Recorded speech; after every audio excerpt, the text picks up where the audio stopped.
ನಾವು ಎಷ್ಟೋ ಸತಿ ನಮ್ಮ ಜೀವನನ ಎಷ್ಟು ಕಷ್ಟಕರ ಮಾಡ್ಕೊಂಡ್ಬಿಡ್ತೀವಿ ಅಲ್ಲ.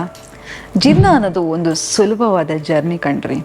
ನಾವು ಹೇಗೆ ನೋಡ್ತೀವೋ ಹಾಗಾಗತ್ತೆ. ಅದಕ್ಕೆ ಹೇಳ್ತಾರಲ್ವಾ, ಯತ್ ಭಾವಂ ತದ್ಭವತಿ ಅಂತ.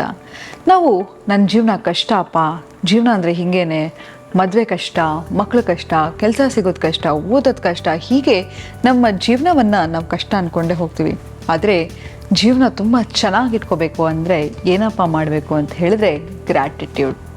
ನಾನು ಹಲವಾರು ಸಂಚಿಕೆಯಲ್ಲಿ ಹೇಳಿದ್ದೀನಿ ದೇವರಿಗೆ ಹೇಗೆ ಪ್ರಾರ್ಥನೆ ಮಾಡಬೇಕು, ಹೇಗೆ ನಮಗೆ ಬೇಕಾದನ್ನು ಪಡ್ಕೊಳ್ಳಿಕ್ಕೆ ಲಾ ಆಫ್ ಅಟ್ರಾಕ್ಷನ್ ಹೇಗೆ ವರ್ಕ್ ಆಗುತ್ತೆ ಅಂತ. ಹಾಗೆ ಇವತ್ತು ನಿಮಗೆ ಒಂದು ಚಾಲೆಂಜನ್ನು ಕೊಡ್ತೀನಿ.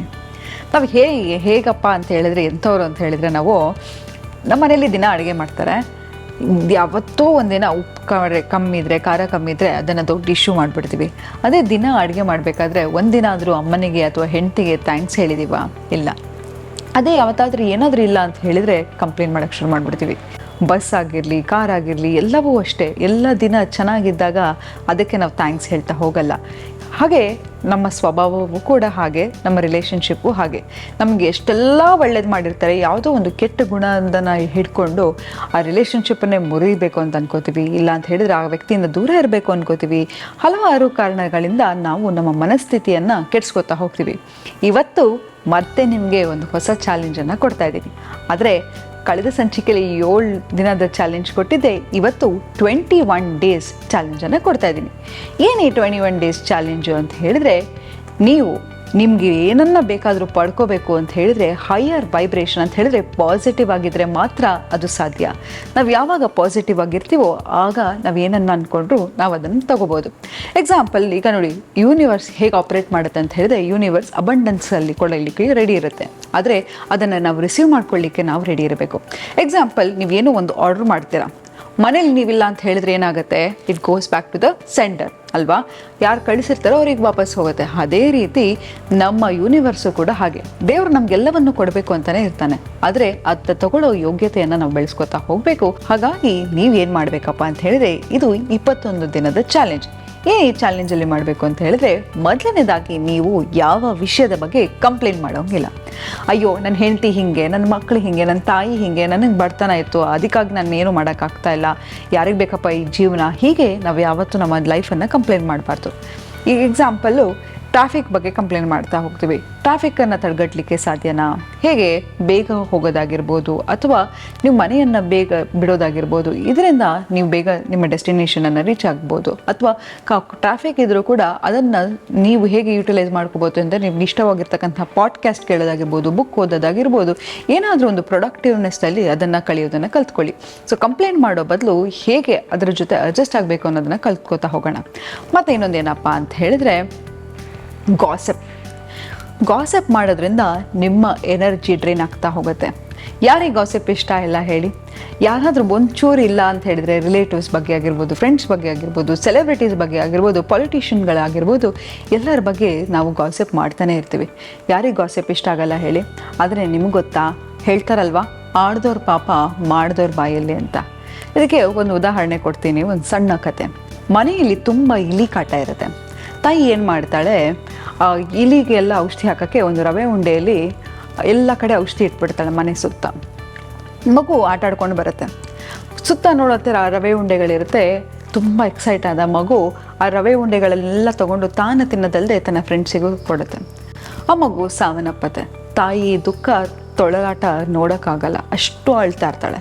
ಆಗ ಇದೆಲ್ಲವನ್ನು ನೋಡ್ತಾ ಇದ್ದಂತಹ ಚಿತ್ರಗುಪ್ತ ಕೇಳ್ತಾನೆ, ಯಮ್ಮ, ಇದಕ್ಕೆ ಕರ್ಮಾನುಸಾರವಾಗಿ ಯಾರು ಹೊಣೆ, ಯಾರಿಗೆ ಈ ಪಾಪ ಎಲ್ಲ ಹೋಗುತ್ತೆ ಅಂತ.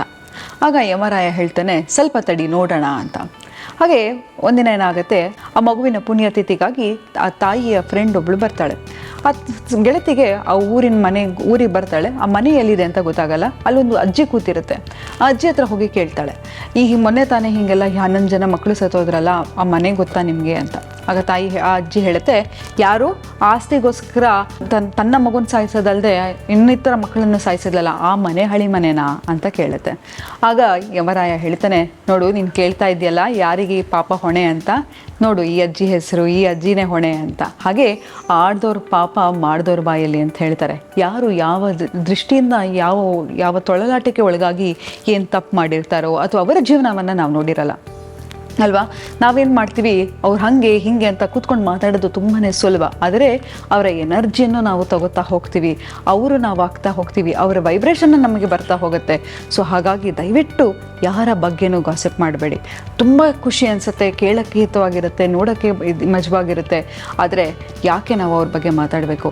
ಅವರ ಲೈಫ್ ಹೇಗಿರುತ್ತೋ ನಮಗೆ ಗೊತ್ತಿರಲ್ಲ ಅಲ್ವಾ. ಅವರ ಸ್ಥಾನದಲ್ಲಿ ನಾವು ನಿಂತಾಗ ನಮಗೆ ಆ ದುಃಖ ನೋವು ಗೊತ್ತಾಗುತ್ತೆ. ನಮ್ಮ ಮನೆಯವರೇ ಆ ಪರಿಸ್ಥಿತಿಯಲ್ಲಿ ಇದ್ದಿದ್ದರೆ ಅಲ್ವಾ. ಹಾಗಾಗಿ ನಾವು ಹಗೂರವಾಗಿ ಮಾಡಬಾರ್ದು. ಆಫೀಸ್ ಸ್ಪೇಸಲ್ಲಿ ಆಗಿರಬಹುದು, ಅಥವಾ ಕೊಲೀಗ್ಸ್ ಆಗಿರ್ಬೋದು, ಫ್ರೆಂಡ್ಸ್ ಆಗಿರ್ಬೋದು, ನೇಬರ್ಸ್ ಆಗಿರ್ಬೋದು. ನೋಡಿ, ನಿಮ್ಮ ಬಗ್ಗೆ ಬೇರೆಯವ್ರ ಬಗ್ಗೆ ಗಾಸಿಪ್ ಮಾಡೋರು ನೀವು ನಾಳೆ ಇಲ್ಲ ಅಂತ ಹೇಳಿದ್ರು ನಿಮ್ಮ ಬಗ್ಗೆ ಕೂಡ ಗಾಸಿಪ್ ಮಾಡ್ತಾ ಇರ್ತಾರೆ. ಹಾಗಾಗಿ ಈ 21 ದಿನ ಯಾರ ಬಗ್ಗೆ ಕೂಡ ಗಾಸಿಪ್ ಮಾಡಬೇಡಿ. ಮತ್ತಿನ್ನೊಂದೇನಪ್ಪ ಅಂತ ಹೇಳಿದ್ರೆ, ಕೊನೆಯದಾಗಿ ವಿಕ್ಟಿಮೈಸ್ ಮಾಡೋದು. ನಾವೇನು ಮಾಡ್ತೀವಿ, ಈಗ ಒಬ್ಬ ಸಾಧನೆ ಮಾಡಿರ್ತಾನೆ ಅಂತ ತಿಳ್ಕೊಳ್ಳೋಣ. ನಮಗೂ ಅದೇ ಚೈತನ್ಯ ಇದೆ, ಅದೇ ದೇಹ ಇದೆ, ಅದೇ 2 ಕೈಕಾಲಿದೆ, ಅದೇ 2 ಕಿವಿಗಳಿದೆ. ಭಗವಂತ ಅವನಿಗೇನು ಎಕ್ಸ್ಟ್ರಾ ಕೊಟ್ಟು ಕಳಿಸಿಲ್ಲ. ಆದರೆ ನಾವೇನು ಮಾಡ್ತೀವಿ, ನಾನು ಬಡತನದಿಂದ ಬಂದಿದ್ದೀನಿ, ಅದಕ್ಕೆ ನನಗೆ ಹೀಗೆ, ನನಗೆ ಒಳ್ಳೆ ಎಜುಕೇಷನ್ ಸಿಕ್ಕಲಿಲ್ಲ, ಅದಕ್ಕೆ ನಾನು ಏನೂ ಸಾಧನೆ ಮಾಡೋಕ್ಕಾಗಲಿಲ್ಲ, ನನ್ನ ಎಲ್ಲರ ಮನೇಲಿ ಹೆಂಡತಿ ಮಕ್ಕಳು ಚೆನ್ನಾಗಿರ್ತಾರೆ, ನನ್ನ ಮನೇಲಿ ನನ್ನ ಹತ್ರ ನಾನು ಹೇಳಿದ ಮಾತು ಯಾರೂ ಕೇಳಲ್ಲ. ಹೀಗೆ ನಮ್ಮನ್ನು ನಾವು ಸೆಲ್ಫ್ ವಿಕ್ಟಿಮೈಸ್ ಮಾಡ್ಕೋತಾ ಹೋಗ್ತೀವಿ. ಹಾಗಾಗಿ ನಾವು ಯಾವಾಗಲೂ ಅಷ್ಟೇ, ನನಗೇ ಹಿಂಗಾಗಬೇಕಾ, ನಾನೇನು ತಪ್ಪು ಮಾಡಿದ್ದೆ ಅಂತ ಹೇಳಿಬಿಟ್ಟು ಹಿಂಗಾಯಿತು ನನ್ನ ಜೀವನ ಅಂತ ಹೇಳಿ ಸೆಲ್ಫ್ ವಿಕ್ಟಿಮೈಸ್ ಮಾಡ್ಕೋತಾ ಹೋಗ್ತೀವಿ. ಅದನ್ನು ಮಾಡಬೇಡಿ. ನೀವು ಯಾವಾಗ ಮಾಡದೇ ಇರ್ತೀರೋ ಆಗ ನಿಮ್ಮ ಜೀವನದಲ್ಲಿ ಏನನ್ನ ಬೇಕಾದರೂ ಸಾಧಿಸುವಂಥ ಶಕ್ತಿ, ಚೈತನ್ಯ ಭಗವಂತ ನಿಮಗೆ ಕೊಡ್ತಾನೆ. ಇದನ್ನು ಫಾಲೋ ಮಾಡ್ತಾ ಹೋಗಿ ನಿಮ್ಮ ವೈಬ್ರೇಷನ್ ಹೆಚ್ಚಾಗ್ತಾ ಹೋಗುತ್ತೆ.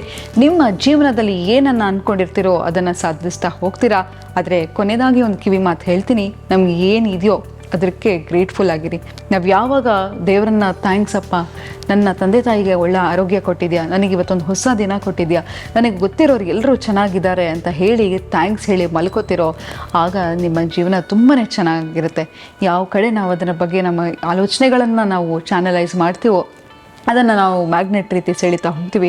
ಯಾವಾಗ ದುಃಖ, ನೋವು, ಅಳಲುಗಳ ಬಗ್ಗೆ ಯೋಚನೆ ಮಾಡ್ತಾ ಹೋಗ್ತೀವೋ ನಮ್ಮನ್ನು ನಾವೇ ನರ್ಕ ಕೂಪಕ್ಕೆ ತಳ್ಕೊತಾ ಇರ್ತೀವಿ. ಹಾಗಾಗಿ ಗಾಸಿಪ್ಪಿಂದ ದೂರ ಇರಿ, ಕಂಪ್ಲೇಂಟ್ ಮಾಡದೇ ಇರಿ, ಸೆಲ್ಫ್ ವಿಕ್ಟಿಮೈಸ್ ಮಾಡ್ಕೊಳ್ಳೋದನ್ನು ನಿಲ್ಲಿಸಿ, ಪಾಸಿಟಿವ್ ಆಗಿರಿ. ನಿಮ್ಮ ಬಗ್ಗೆ ನೀವು ಒಳ್ಳೆ ಅಫರ್ಮೇಷನ್ನ ಹೇಳ್ಕೊಳ್ಳಿ. ಕಳೆದ ಸಂಚಿಕೆಯಲ್ಲಿ ನಾನು ಅಫರ್ಮೇಷನ್ಗಳ ಬಗ್ಗೆ ಮಾತಾಡಿದ್ದೀನಿ. ಇದೆಲ್ಲವನ್ನು ಮಾಡ್ಕೋತಾ ಹೋಗ್ತಾ ಇದ್ದರೆ ನಿಮ್ಮ ಜೀವನ ಅದ್ಭುತವಾಗಿರುತ್ತೆ ಅಂತ ಹೇಳ್ತಾ ಇವತ್ತಿನ ಸಂಚಿಕೆಯನ್ನು ನಾನು ಮುಕ್ತಾಯಗೊಳಿಸ್ತಿದ್ದೀನಿ. ಧನ್ಯವಾದಗಳು.